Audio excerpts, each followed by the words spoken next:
চশমা museum, a house of world class, জলট্যাক মোড়, বহরমপুর মডার্ন হোটেলের সামনে।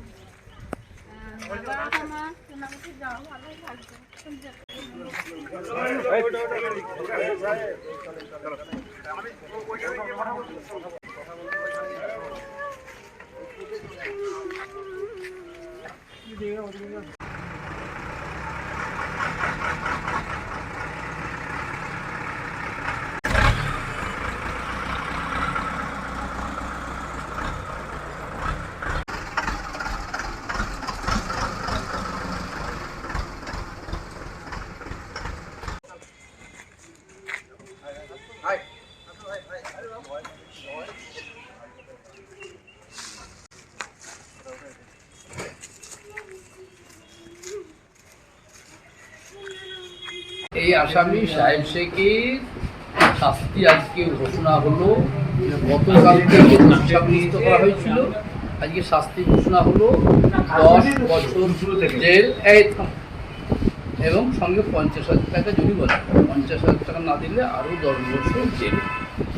অভিযোগটা হচ্ছে রেপ কেস, ধর্ষণের কেসে। আর কি কেস নাম্বারটা বলুন।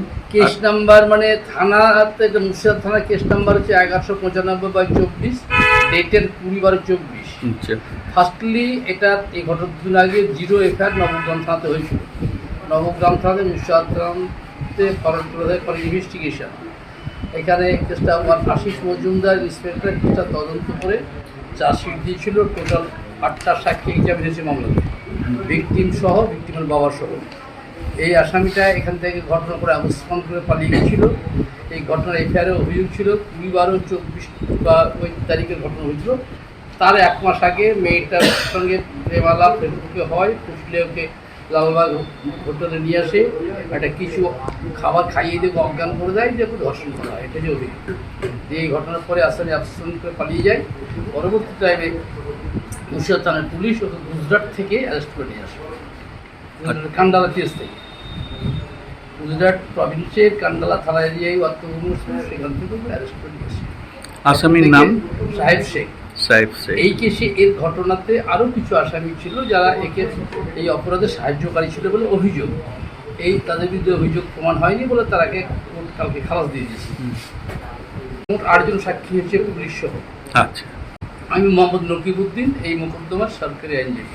আচ্ছা। সঙ্গে আমার যারা কলিগ সবাই, রাসিম সাহেব, শাফাত সাহেব, ইনচার্জ খালেক সাহেব, আমার জুনিয়র পরে আছে, সবাই আমাদের সহযোগী।